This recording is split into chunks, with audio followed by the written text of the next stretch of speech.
La obra de hoy se titula Chuck Moore. ¿Okay? Esta obra, Chuck Moore, es una arquitectura que existe, es real, pertenece a la cultura de los mayas, de los aztecas, ¿ok?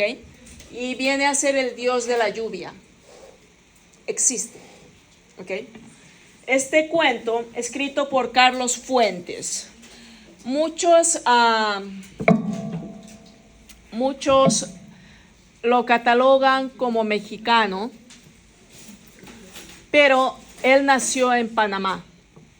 No quiero confundirlos porque si ustedes buscan la biografía de Carlos Fuentes van a encontrar que es un narrador y ensayista mexicano. Él nació en Panamá, pero sí sus dos padres son mexicanos. Pero si encuentran que dicen que es mexicano, pues digan que es mexicano, ¿no? Pero él nació en Panamá. Ok, nació en el año 1928, como les mencioné, hijos de padres mexicanos. A diferencia de ayer, que vimos que uno de ellos sí, como Juan Rulfo, era de posición no pobre, pero de clase baja. Él es de clase media, podemos decir, pero de una clase acomodada. ¿Ok? Siendo hijo de padres diplomáticos, tuvo la posibilidad, la ventaja de viajar por muchos países, porque ustedes saben que los diplomáticos son embajadores de su país. Y entre estos viajes, pues incluyó también lo que es Chile, lo que es Argentina, ¿verdad? Que ya hemos visto a varios literatos muy conocidos, a Neruda de Chile, en Argentina. Estamos viendo ya a los otros autores que hemos estado viendo estos días, ¿no? A Jorge Luis Borges, hemos visto a Osvaldo Dragún y por supuesto que en su juventud volvió a México, en donde estudia en la Universidad Autónoma de México Derecho. Él sí termina sus estudios de Derecho, es graduado, a diferencia de los otros autores que de casualidad hemos visto. Si ustedes se percataron, quizás no. La mayoría de ellos empieza sus estudios en Derecho, en leyes, pero ninguno culmina, ¿no? Ninguno culmina. A las finales siempre se dedican a escribir. Él sí termina su carrera profesional de Derecho, pero a pesar de eso, ¿ok? Él decide entrar en la literatura, decide escribir porque al llegar a México ya joven, se da cuenta de la situación nuevamente política y económica que está sucediendo en México y en toda la zona de Latinoamérica, podemos decir, ¿no? ¿Cuál es? El sistema político dictatorial, el sistema político abusivo. Cuando hablamos de dictatorial, estamos hablando de que los gobiernos no son democráticos. Los gobiernos han sido tomados por el ejército, por los militares, ¿ok? Estamos hablando en los otros cuentos de los autores argentinos que nos describen la situación política económica por el gobierno dictatorial de Perón, ¿no? Cuando hablamos de México, como ayer en Juan Rulfo y ahora en Carlos Fuentes, estamos hablando del gobierno dictatorial de Porfirio Díaz, ¿okay? No lo mencioné antes porque no quiero llenarles de tantos nombres. Porfirio Díaz es el general mexicano que está gobernando en México. Gobernó, si no me equivoco, 36 años. 36 años. Después de que este dictador, pues no después, hubieron muchas guerras civiles que ocasionaron que, para evitar que hubiera este tipo de casos de presidentes que podían reelegirse porque eran el único candidato, ¿no? Se dio un decreto que ya era el sufragio individual, que solamente un presidente podía ser presidente por 6 años y de ahí ya nunca más, ¿no? Pues bueno, otra palabra y un concepto muy importante que lo he estado mencionando en todos estos autores del boom, ¿ok? Pero que la palabra que encaja y que describe todos estos cuentos, cuando hablamos de cuentos, estamos hablando de situaciones irreales, ¿verdad? Situaciones irreales, situaciones que no tienen credibilidad Entonces, si estamos hablando de cuentos irreales, estamos hablando de cuentos que implican fantasía. Una característica también que podemos ver en estos cuentos es de que nos mantienen en incertidumbre.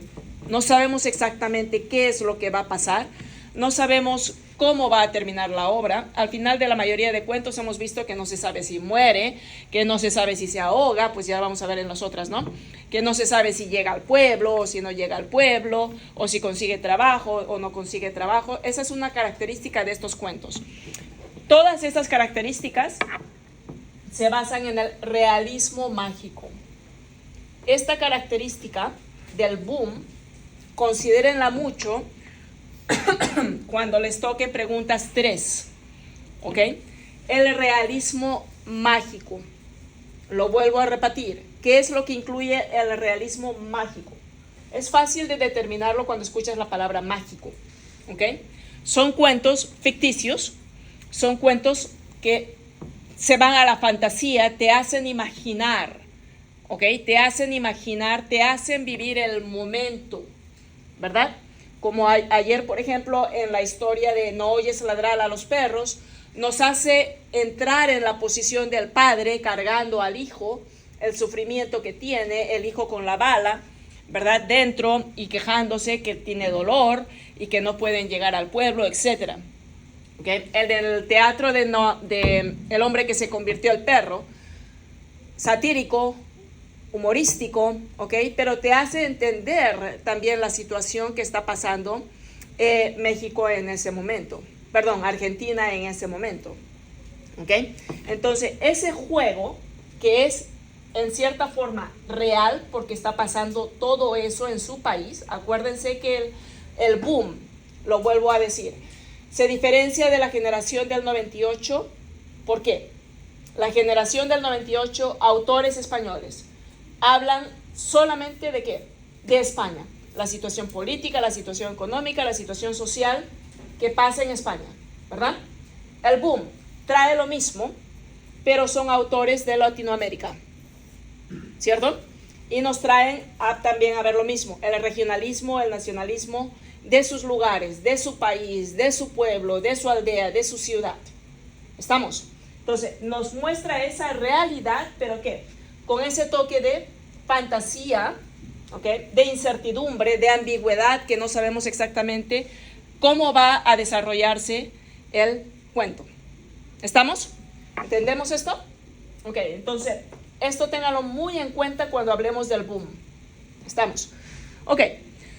Su narración describe principalmente la crisis y la situación de México después de la Revolución de 1910, una de las tantas revoluciones que sucedieron en México, como vimos ayer, la Guerra Cristera, que fue en contra de los católicos, ¿no? En contra de los católicos.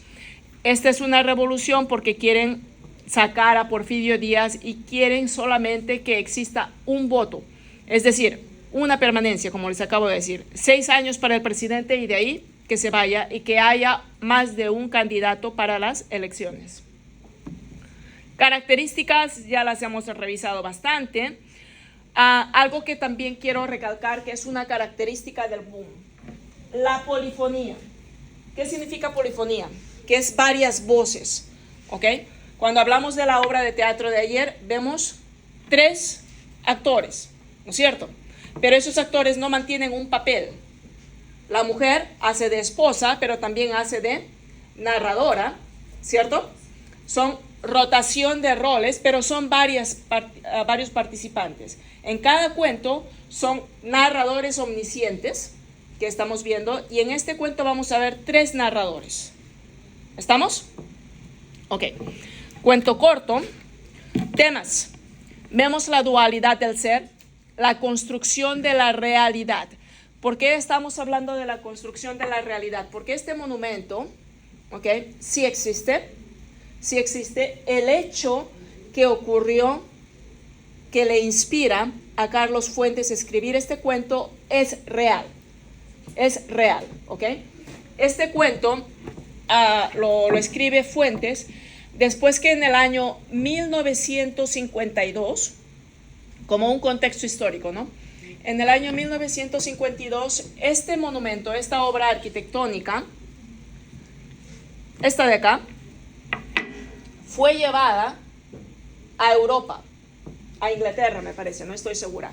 Fue llevada a Europa para una exposición en un museo, ¿vale? Se cuenta, es un contexto histórico que es real, como lo llevaban en barco, porque esto no lo iban a llevar en avión, ¿ok? No sé por qué. Durante todo el trayecto desde México hasta Europa, hubo unas tormentas y una lluvia completamente desastrosa. Causaron muchos daños en varios países, no solamente cuando estaba pasando el barco.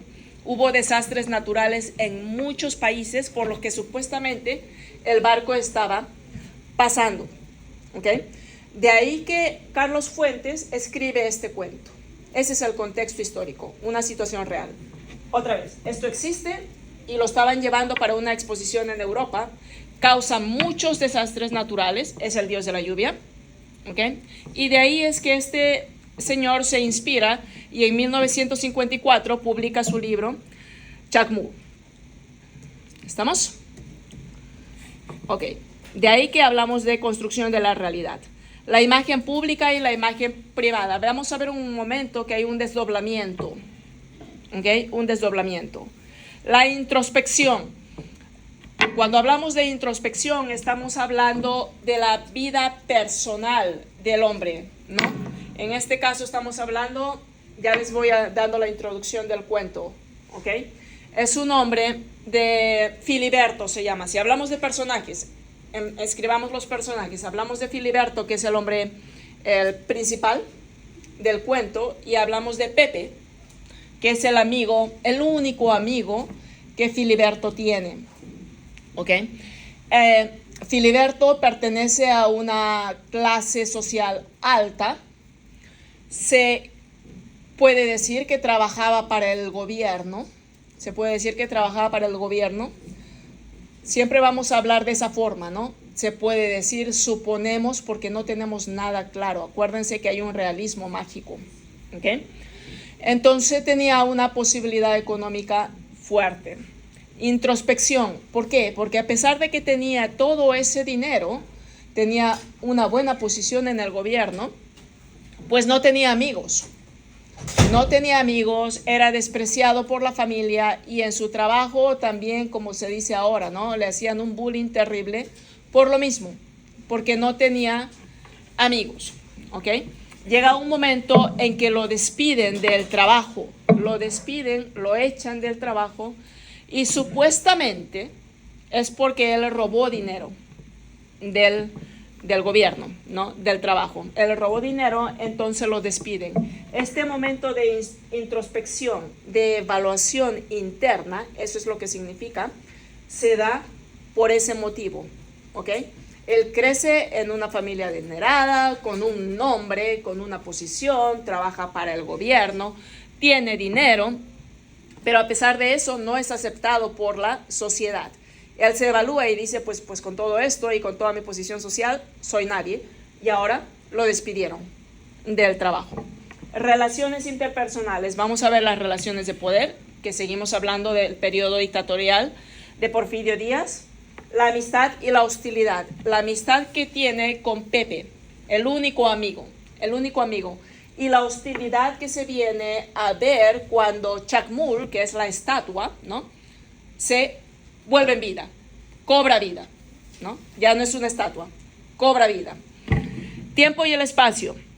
Vemos al individuo y su entorno, la trayectoria y la transformación, porque vemos cómo se va desarrollando el cuento y nos menciona de las épocas en que se están desarrollando. Entonces podemos ver claramente cómo se desarrolla el cuento.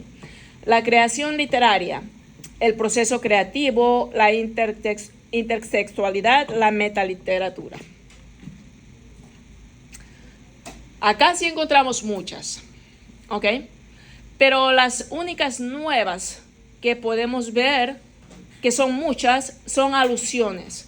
No es nada complicado ni nada difícil de aprender. Se mencionan muchos lugares. Entonces, debido a eso, podemos hablar de una alusión geográfica. Se mencionan mitológica. Mitológico viene a ser algo que tiene historia, pero que no existe, ¿verdad? Algo que tiene historia, pero que no existe. Se mencionan muchas de estas frases mitológicas. Históricas, ya sabemos que se mencionan aspectos de la historia. Alusión bíblica, cuando se menciona algo de la Biblia, ya sabemos que es una elipsis, un símil, una personificación. Vamos a ver el desdoblamiento y la introspección que les estaba hablando. Enumeración, sinestesia, ¿quién se acuerda? De los sentidos, ¿no? El olfato, el tacto y todo eso. Pues en esta vamos a ver lo que es el olfato. Onomatopeya. Ay. Bueno, lo vamos viendo cuando les doy el ejemplo cuando lo leamos. En esta oportunidad vemos 3 narradores. Narrador 1, 2 y 3. Les estoy poniendo así para que se acuerden. ¿Ok? Esto puede ser un recurso literario, pero también puede ser una característica. Y esto se llama polifonía. ¿Ok? Varias voces, que lo acabo de mencionar, que es un recurso del boom. Pero se los estoy poniendo así para que de alguna forma se les quede ahí. Característica del boom, polifonía. Más de un narrador. Pero que también puede ser usado como recurso literario. Simbolismo, paradoja, realismo mágico. ¿Ok? Que puede ser como característica, pero también como recurso literario. ¿Por qué? Porque hablamos de un humor negro. Un humor negro. ¿Qué significa humor negro? Es un humor que implica no solamente sátira, sino que hace daño. ¿Ok? Ofende. Puedes tú recibir de repente una burla, una sátira. Y puedes dejarla pasar, es más, hasta te puedes reír quizás con esa burla que están haciendo hacia ti. Pero si esta burla ya llega a un punto a que te ofende y te duele, es humor negro. Ese es un recurso literario. Y vamos a ver mucho de eso acá. Monólogo, ya lo vimos ayer, es cuando uno se habla a sí mismo, pero lo hace en voz alta. No te lo dices internamente. Estás hablándote a ti mismo como que estuvieras loco. Tú solo te hablas, tú solo te respondes, pero es en voz alta. Monólogo. Alusión literaria, cuando se mencionan escritores, imágenes visuales, hipérbole y metáforas. Solamente las alusiones que se utilizan mucho. ¿Sí? Parece mucho, pero no es realmente. Empezamos. Todos, por favor, con el papelito. Estamos con la hora. Solo vamos a hacer esta obra hoy, no se preocupen, que no son 2. Para trabajar en la pregunta 3 un poquito. Resumen que siempre les pongo ahí, ¿no? Es un relato publicado en los Días Enmascarados. Se centra en la historia de Filiberto, es el principal, un burócrata mexicano. Burócrata significa político, ¿no es cierto? Con dinero, adinerado, trabajaba para el gobierno, obsesionado por la cultura prehispánica. La narrativa el cuento inicia con la muerte de Filiberto, quien se ahoga durante unas vacaciones en Acapulco. Ahora, quiero mencionarles, ¿por qué Acapulco? Estamos hablando del año 1954, 1950. En esa época, todas las películas, las pocas que habían, toda la literatura que veíamos, si venía de México, solamente se iba a referir a Acapulco. Acapulco en esa época era el Cancún, podemos decirle de ahora, ¿ok? Quizás el Cancún, solamente la gente adinerada podía ir a esos sitios, ¿okay? Era el de moda, Acapulco, ¿vale? Pues bueno, seguimos. El narrador, un amigo y un colega de Filiberto se encargan de los arreglos funerarios y descubre un diario entre las pertenencias del difunto. Quien lo descubre fue Pepe, actually. El diario revela que Filiberto, despedido de su empleo, pasaba su tiempo coleccionando artefactos indígenas. Era un fanático de la cultura hispánica. En una de sus búsquedas adquiere una estatua de Chacmul. ¿Cómo va este contexto en el cuento para que lo entiendan bien?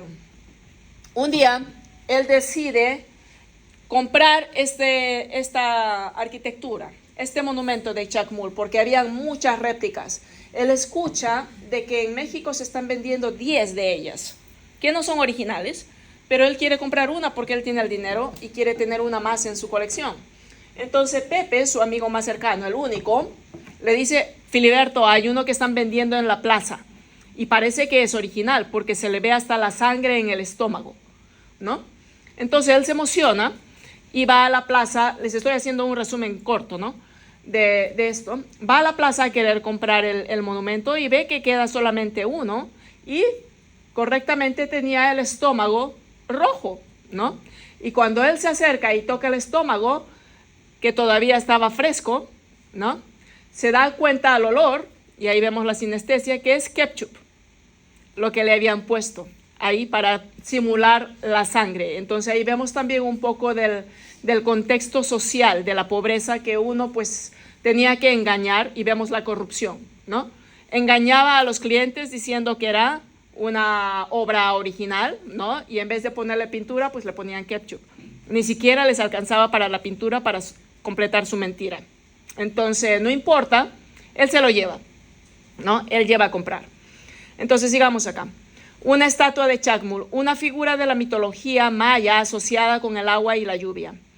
Filiberto coloca la estatua en su sótano, porque era grande, donde comienza a experimentar eventos extraños, me faltó la ñ, lamentos nocturnos y averías en la tubería de su casa, lo que provoca inundaciones en el sótano.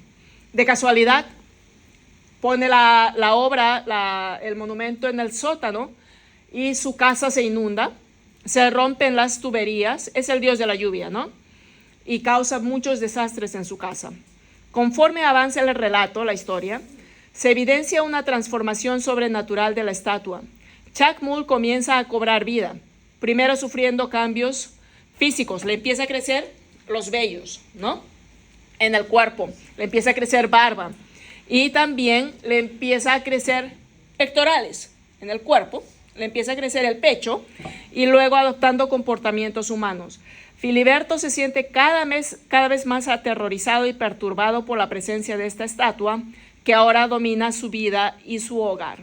La situación empeora cuando Chacmul empieza a demandar cuidados y atenciones como baños y comida y se vuelve agresivo y muy violento. Filiberto se convierte en su sirviente a las finales, ¿no? Perdiendo autonomía y dignidad. La estatua, ahora viviente, incluso abandona el sótano y ya no duerme en el sótano. Quien termina durmiendo en el sótano es Filiberto. La estatua es la que dura, pues ya no es una estatua, ¿no? Es la que vive ahora en el primer piso, duerme en la cama de Filiberto, usa la ropa de Filiberto, le encanta la bata de seda que él usa para dormir y la bata para bañarse también, ¿ok? Incluso abandona el sótano para ocupar la cama de Filiberto mientras él se ve relegado a dormir en otra habitación, en el sótano. La narrativa alcanza un punto crítico cuando Filiberto decide huir a Acapulco, buscando escapar de la tiranía de Chacmul. Sin embargo, su plan falla y termina ahogándose. Viene a ser como un karma, podremos decir, ¿no? Lo que lleva a la escena inicial del cuento. El cuento concluye con un giro sorprendente. El narrador, tras encargarse del féretro de Filiberto, se dirige a la casa de este. Allí se encuentra con un indio amarillo, con aspecto repulsivo y vestido con una bata de caza. Disculpen el typo. Esta figura, presumiblemente Chacmul, ha adoptado completamente una forma humana, mostrando las consecuencias de su transformación sobrenatural. Esa es la parte un poco graciosa, ¿no? Cuando abre la puerta, ven a un hombre con la bata de Filiberto, con el pelo completamente teñido, a rubio, ¿no es cierto? Con los labios pintados con lápiz labial rojo, pero completamente mal en el lugar. Hecho un payaso, podríamos decirle, ¿no? Tratando de imitar a un ser humano que no es. Entonces, cuando Pepe llega con el féretro, el indígena, la estatua, abre la puerta y le dice, no te preocupes, yo sé lo que pasó. Ponga el féretro en el sótano, que yo me encargo, ¿no? Viene a dar la vuelta a lo que fue el inicio. Cuando llega la estatua, ¿qué le dice Filiberto a los hombres? Pónganla en el sótano. Ahora llega el féretro y abre la puerta a la estatua, la supuesta estatua, y le dice ¿qué le dice al amigo? No te preocupes, ya sé todo. Pon el féretro en el sótano. Y ahí termina. Ok. Perfecto. Al libro. Vemos los recursos rapidito, chicos. Chacmur. No es complicado el cuento, como ya se los dije. Ya se les hice todo el resumen. Solamente vamos a ver unos cuantos recursos literarios porque se repiten durante todo el cuento. Empezamos con el narrador 1. ¿Ok? El narrador 1 que viene a ser, si quieren ponerle ahí en el nombre, en esta parte de los recursos literarios, si quieren ponerle ahí, narrador 1 es Pepe, narrador 2 es Filiberto y narrador 3 es la persona que se encarga de hacer, de poner el cuerpo de Filiberto en su féretro y todo eso, ¿no? Hacer todos los trámites para que Filiberto pueda ser trasladado. Empieza el narrador 1 que viene a ser Pepe. Hace poco tiempo, Filiberto murió ahogado en Acapulco. Sucedió en Semana Santa. Semana Santa le vamos a considerar como un simbolismo, ¿ok? Porque ¿qué es lo que pasa en Semana Santa? Muere Jesucristo, ¿no? Y Filiberto era considerado pues una persona con mucho dinero, con mucha posición social y todo eso. Entonces le podemos considerar un simbolismo cuando dice acá que sucedió en Semana Santa, porque era el único amigo de Pepe también. Aunque despedido de su empleo en la secretaría, el gobierno, Filiberto no pudo resistir la tentación burocrática de ir como todos los años a la pensión alemana, comer el Sauerkraut, ¿qué será eso? Endulzado por el sudor de la cocina tropical, bailar el sábado de gloria en la quebrada y sentirse gente conocida en el oscuro anonimato vespertino. Ahí se cortó, creo, ¿no? Bueno, ahí se cortó la primera oración en la copia. Más o menos para explicarles acá.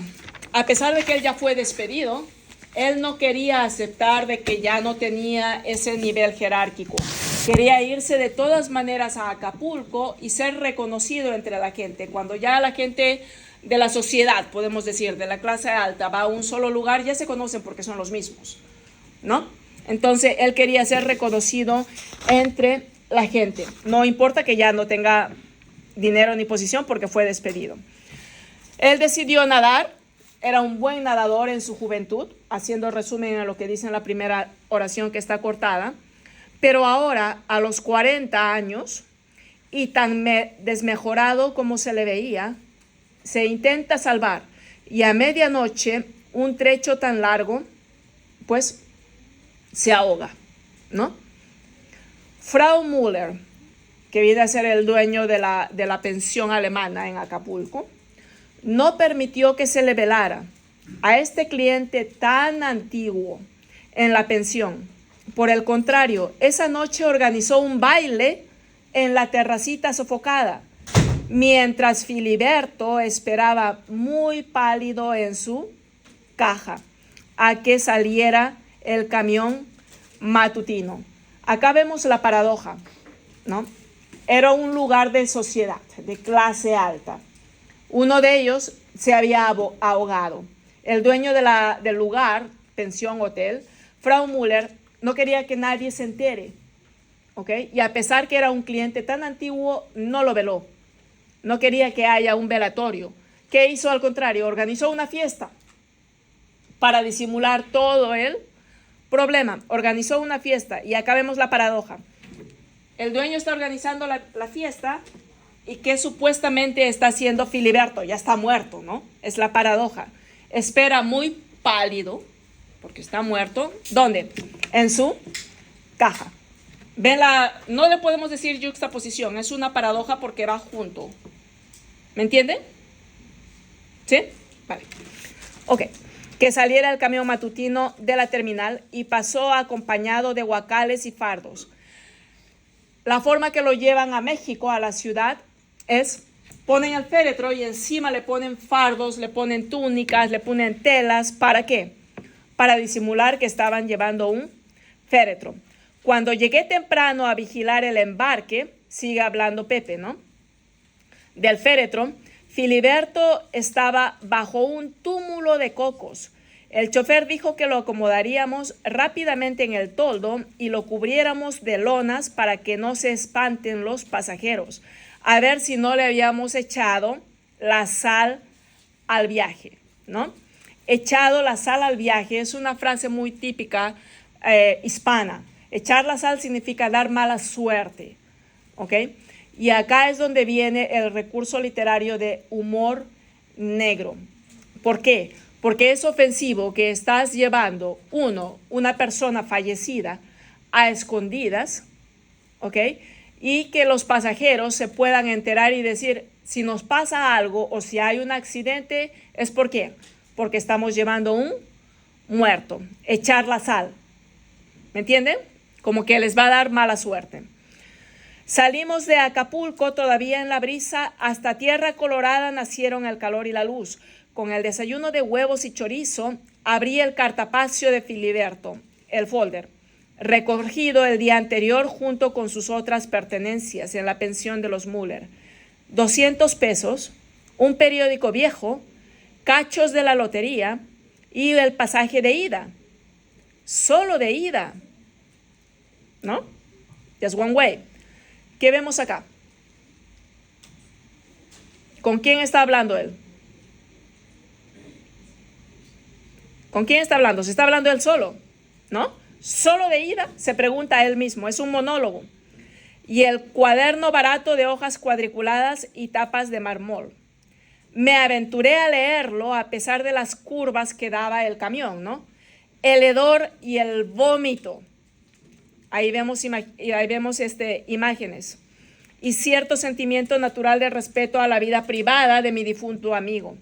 Recordaría si empezaba con eso. Nuestra cotidiana labor en la oficina. Quizás sabría por qué fue declinado, olvidando sus deberes, porque dictaba oficios sin sentido, sin número, ni sufragio efectivo. Este sufragio efectivo, que está entre comillas, viene a ser el derecho que posteriormente, después de las revoluciones en México, se les da a los mexicanos para que solamente puedan votar por el presidente y que solo dure 6 años, lo que les hablaba hace un momento. ¿Ok? A eso se llama sufragio efectivo. Un presidente solo va a durar 6 años, no como Porfirio Díaz, que duró 36. Y eso se da hasta ahora. Porque en fin fue corrido, olvidada la pensión, sin respetar los escalfones. Hoy fui a arreglar lo de mi pensión. ¿Y a quién está hablando acá? Acá habla Filiberto, correcciones ahí. Ahí terminó ya el narrador 1, que era Pepe, y desde que empieza con las comillas hoy, ¿ok? Cada vez que veamos comillas es un narrador diferente que va a empezar. Hoy, ahí empieza Filiberto. Hoy fui a arreglar lo de mi pensión. Estamos haciendo como un flashback, ¿no? El licenciado, amabilísimo. Salí tan contento que decidí gastar 5 pesos en un café. Y también se borró. Ok, es el mismo del que íbamos cuando jóvenes y que ahora nunca más concurro, porque 5 pesos son 5 pesos, pero la situación económica estaba tan mal y él ya estaba despedido que para él era un lujo gastarse 5 pesos en tomar un café. Ahí vemos una alusión socioeconómica, podemos decir. ¿Ok? Porque me recuerda que a los 20 años, cuando tenía dinero, ¿no?, podía darme más lujos que ahora a los 40. Entonces todos estábamos en un plano, cuando era joven, ¿no? Hubiéramos rechazado con energía cualquier opinión peyorativa hacia los compañeros. De hecho, librábamos la batalla por aquellos a quienes en la casa discutían la baja extracción o la baja elegancia. Yo sabía que muchos, quizás los más humildes, llegarían muy alto y aquí en la escuela se iban a forjar las amistades duraderas en cuya compañía cursaríamos el mar bravío. Eso es lo que él esperaba a los 20 años, ¿no? Pero no fue así. No hubo reglas. Muchos de los humildes se quedaron allí, en la nada. Muchos llegaron más arriba de lo que pudimos pronosticar en aquellas fogosas y amables tertulias, en esas reuniones que teníamos, ¿no? Otros que parecíamos, ahí se incluye Filiberto, prometerlo todo, quedamos a la mitad del camino, destripados en un examen extracurricular, aislados por una zanja invisible de los que triunfaron y de los que nada alcanzaron. Esta frase de acá, otros que parecíamos prometerlo todo, que se incluye él, ¿verdad? Nos quedamos a la mitad del camino, destripados. ¿Entienden qué es destripar? ¿Qué son tripas? Es una frase, es una palabra no vulgar, pero es muy coloquial, antigua, que significan los intestinos, ¿ok? Destripados viene a ser cuando te destripan, te arrancan los intestinos, ¿vale? Entonces, esto viene a ser definitivamente una hipérbole. ¿Por qué? Porque estamos diciendo que ellos se consideraban los mejores, que ellos iban a llegar muy alto. ¿Pero qué pasó? Destripados quedaron, destruidos quedaron en un examen que dieron extracurricular. ¿Y qué pasó? Cayeron en una zanja invisible que los que triunfaron. Y los otros como él, ¿qué? Quedaron ahí, en la nada. ¿Me entienden eso? No es un simbolismo, es una exageración. ¿Entienden eso? Ok. En fin, hoy volví a sentarme en las sillas modernas, también como barricada de una invasión. La fuente de sodas y pretendí leer expedientes. Vi a muchos cambiados, amnésicos, retocados de luz neón y prósperos. Con el café que casi no reconocía con la ciudad misma, habían ido cincelándose a ritmo distinto del mío. No, ya no me reconocían y ya ni lo querían reconocer, es decir que lo ignoraban, ¿verdad? Con la ciudad mismo. A lo sumo, uno o dos, una mano gorda y rápida en el hombre. Adiós, viejo, ¿qué tal?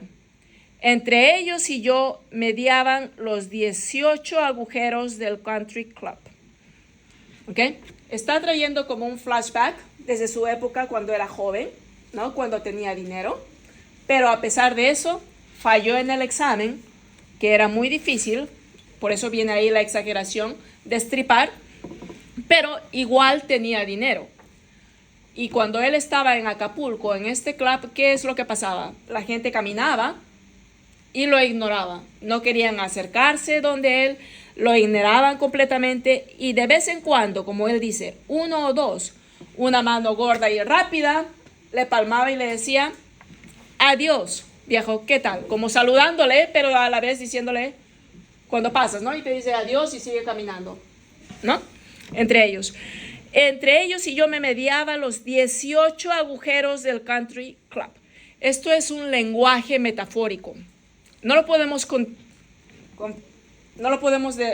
decir que es exactamente una metáfora, pero es metafórico porque nos da una alusión a los 18 agujeros del Country Club. Es un club, y entonces cuando la gente va a esos clubs de dinero, generalmente que juegan golf, ¿verdad?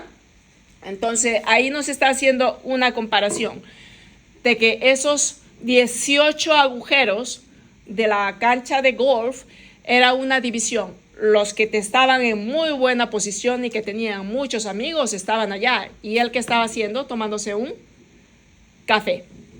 ¿Me entienden esa figuración? ¿Están hasta ahí bien o está muy complicado? Esa sonrisa es que chicos no hablan, entonces yo sigo nada más.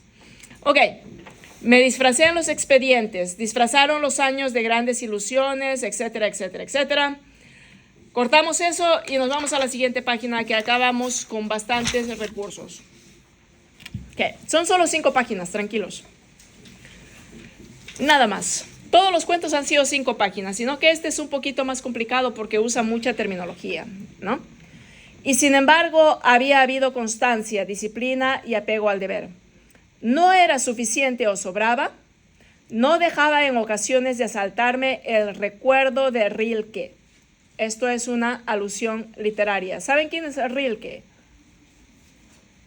¿Alguien sabe quién es Rilke? Poeta alemán, ¿no?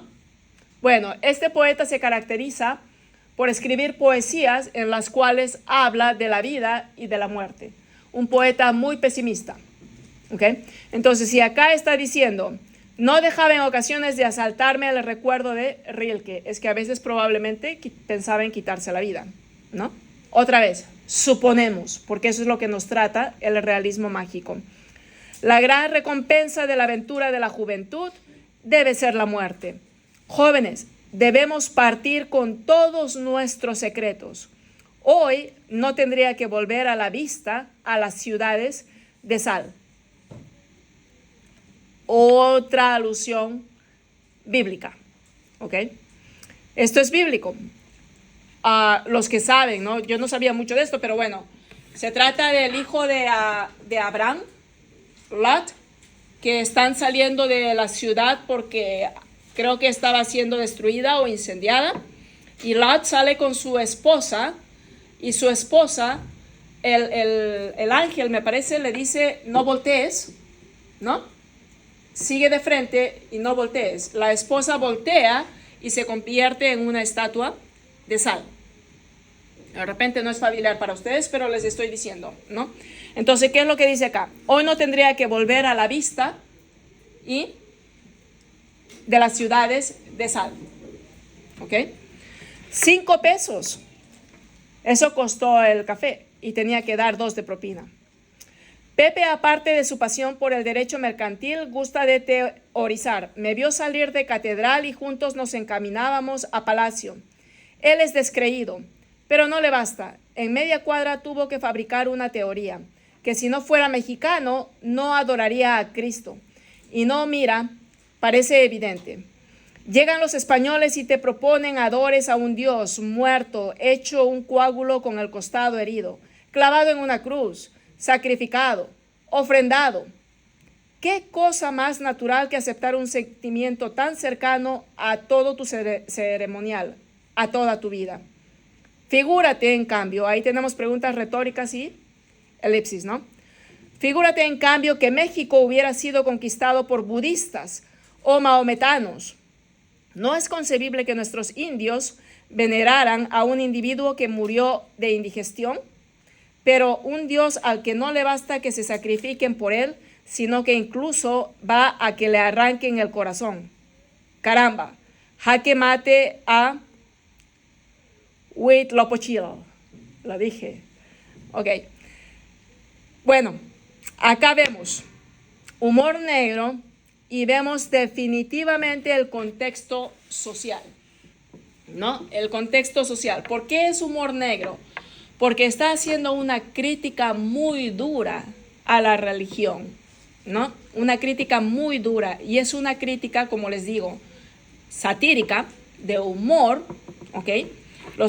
Se está burlando, pero a la vez es una crítica que para cualquier católico que lee esto le va a ofender, ¿no? Estar adorando a un hombre que aparece en una cruz con un bulto de sangre cortado en la costilla. Imagínate si en vez de los españoles hubiesen llegado budistas o maometanos, ¿no? ¿Quién hubiese sido el Dios? Y ahí hace la descripción. Entonces es una burla, sátira, pero con ofensa a quien lo pueda leer. Si eres católico, pues te vas a sentir ofendido, ¿ok? Ese es humor negro. Y habla también de Huitzilopochtli. Esto es un dios de los aztecas, de los mayas, ¿ok? Entonces acá está haciendo 3 comparaciones. A los que creían en este dios, ¿verdad? A los que creían en Jesucristo, a los católicos, y a los del Buda, que son los mahometanos. Entonces dice acá, sino que incluso va a que le arranquen el corazón. Caramba, jaque mate a Huitzilopochtli. ¿Por qué? Porque a este dios es el que le hacían las adoraciones con sacrificios humanos. ¿Okay? Por eso ahí hacen la comparación con el corazón. ¿Vale? El cristianismo en su sentido cálido, sangriento de sacrificio y liturgia se vuelve una prolongación natural y novedosa de la religión indígena. Los aspectos de caridad, amor y la otra mejilla, en cambio, son rechazados. Y todo en México es eso. Hay que matar a los hombres para poder creer en ellos. Pepe conocía mi afición desde joven por ciertas formas de arte mexicano. Yo colecciono estatuillas, ídolos, cacharros. Mis fines de semana los paso en Tlaxcala o en Teotihuacán. ¿Acaso por eso le gusta relacionar todas las teorías que elabora para mí el consumo de esos temas? Por cierto, busco una réplica razonable del chacmul desde hace mucho tiempo y hoy Pepe me informa de un lugar en La Lagunilla donde venden uno de piedra y parece que está barato. Voy a ir el domingo. Un guasón, viene a ser un travieso, un pillero, ¿no? Pintó de rojo el agua del garrafón en la oficina, con la consiguiente perturbación de las labores. Acá vemos algo que podemos decir que es una característica del boom, ¿no? El hombre ya no tiene dinero, pero en su época de dinero, pues coleccionaba, era coleccionista de arte. Y él trata de evadir esa realidad. Primero, se va a Acapulco. 2, quiere comprar esa obra de arte. Pero ¿qué es lo que hace? Pues no tiene para comprar una imagen más o menos buena.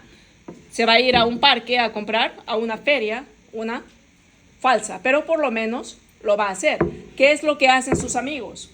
Compran un bidón. ¿Saben lo que son los bidones de agua que vienen para los filtros? Esos bidones grandes.